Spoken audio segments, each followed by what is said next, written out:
Hi, this is Norma Alvarez, and this is my MASE research project. Will the use of appropriate social greetings decrease aggressive behavior in multiple settings throughout the school day in a student with autism spectrum disorder? Children with autism spectrum disorder, ASD, often do not know how to act in a social setting. They have a difficult time expressing and communicating their thoughts and emotions, resulting in the presence of impaired verbal and nonverbal social interactions. Helping a child with ASD improve their social skills will help that child deal with their everyday life events in a more positive, less stressful manner. Sometimes we assume that children know how to act in a social setting because of their age. That might not be the case with a child with autism spectrum disorder. The history of the student. He is about 180 pounds and almost 6 feet tall. He is in the 8th grade. His size is a concern to the staff and the school, as he has been in several fights this year.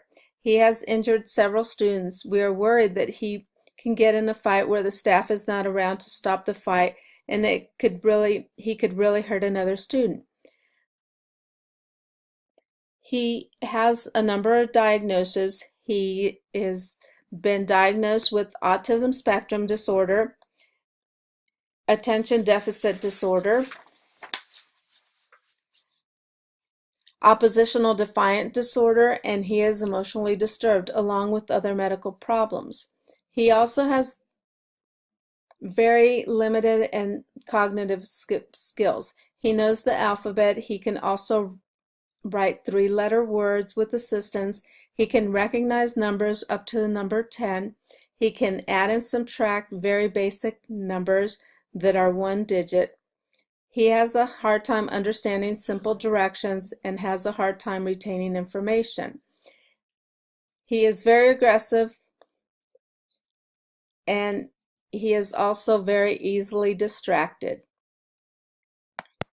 At this time, he has had difficulty making friends because of his aggressive way in which he deals with his peers in social settings. The student attends a private school that is provided by San Bernardino County School District. The school is located on a public school campus.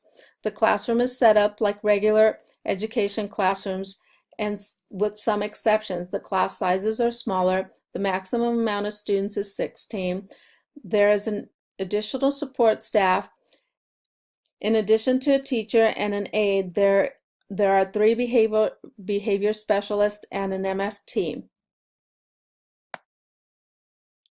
The concept of the school is that the students spend the first 6 weeks in a private school in conjunction with their IEP plan to work on all the areas that they need to work on to be successful at a regular public school. After the first 6 weeks of documented improvement, they can get 1 mainstream class on a regular public school campus. Every 6 weeks, an IEP meeting is held to determine if they can add a class or lose a class. The process continues until they're able to get all the 6 classes and do not need the services of the private school. The average student spends 1 year in this program before they return to regular public school. Our participant has been in the program 2 years and has not been able to meet his IEP requirements in order to get a mainstream class. The student has not been able to have 1 week without an incident. Therefore, it makes it impossible for him to even be considered to enter a mainstream class.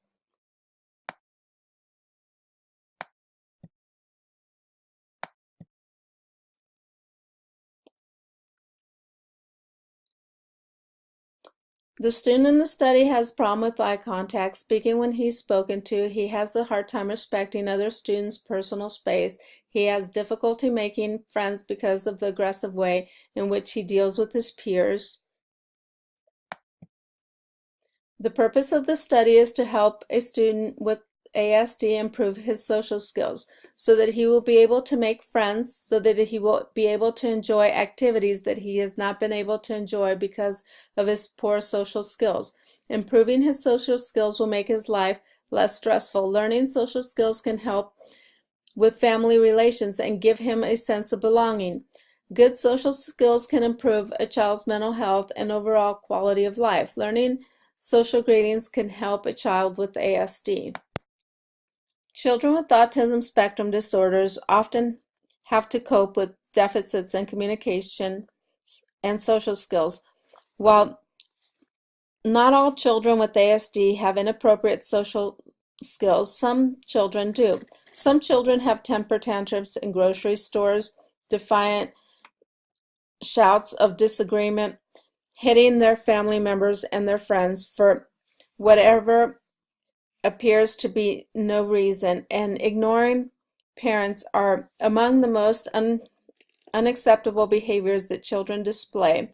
The use of video modeling has been very effective visual method of teaching students to improve an inappropriate social behavior. According to Hale, video modeling is an evidence-based practice method used for teaching children the proper use of social skills. Video modeling is a visual teaching method that occurs by watching a video of someone or a group of people modeling a target behavior or a social skill, then imitating the behavior or the skills they watch. The method has been very effective in helping children with ASD improve their social skills. Sometimes a student does not understand what they are doing wrong, and watching a video helps them see and understand by being able to see the desired behavior and seeing what they are doing was not the desired behavior in that setting. By watching the videos and a proper instruction from their teacher, they can begin to correct their unwanted behaviors. Video modeling has been proven to be a very successful method for improving unwanted social behaviors. According to Greenspan, it is important that children with ASD learn social skills. Several studies have been conducted and have all been proven to be effective. The use of video modeling started in clinics and has been proven to be effective, that it was later to be used in other settings. The concept was for the video modeling and simple to watch and learn. The lessons are taught are life-changing for the students with autism. Videos provide students with the ability to learn skills and rationale and expression of wants and needs.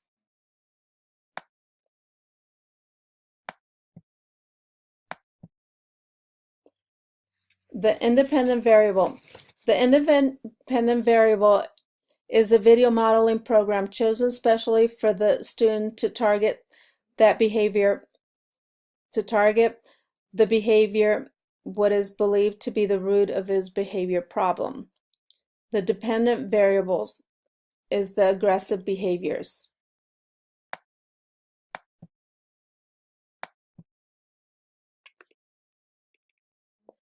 The design. The intervention will begin in the morning on the bus ride to school when he arrives at school, and as well as when he steps on the playground during PE. A multiple baseline design was used across these settings. The research method was chosen because we are trying to change the behavior of the student and will document the progress throughout the school day in multiple settings.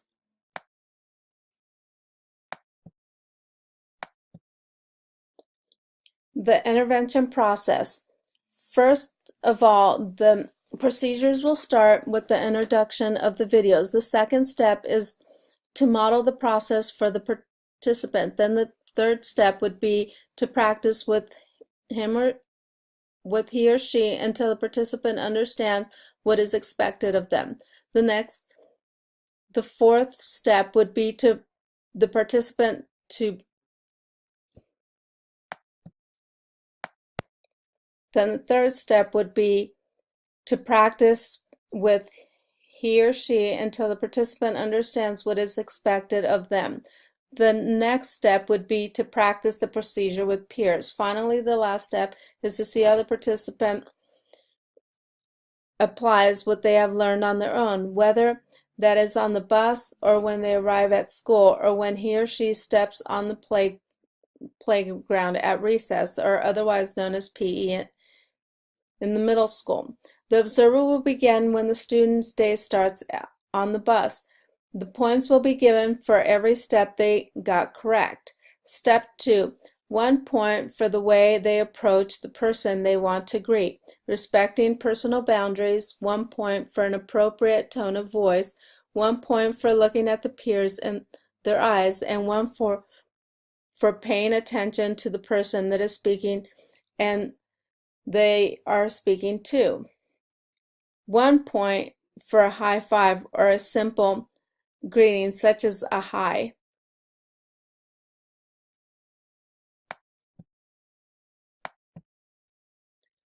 Summary. The video instruction was chosen for the student's social skills because the student is a visual learner. He enjoys watching videos. He also enjoys the attention he gets from his peers when they're helping him. The student was also given a chance to practice with the staff first. The student was also given direction by his peers, at which time he must illustrate action until it is done correctly. A multiple baseline design was used across the settings.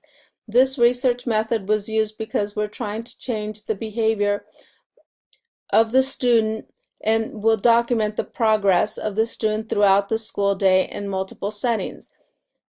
We will be looking at the body basics will be shown and demonstrated by the staff and explained to the student as to why he is doing what he or she is doing. The rules will be explained and the student will be given a rundown of what he is or she is doing. The video will be introduced and the student will watch the video. After watching the video, an explanation of what is expected will be given to the student. The staff may answer questions at this time. The staff will explain what happened on the video, going over some of the important questions, explaining why eye contact with peers and volume is necessary, explaining why appropriate voice and volume is very important, explaining why it's important not to be doing other things while trying to greet peers, explaining why the need to respect others' personal space while we greet them, also explain why it is important to wait for a response from other students and when it is okay to do a high five or just say hello. Role-playing. The student will be asked to model the greeting with the staff. The student will then practice with an actual student or peer. The student will also role-play scenarios of being on the bus on the way to school. He or she will practice until the student feels comfortable doing this on his own.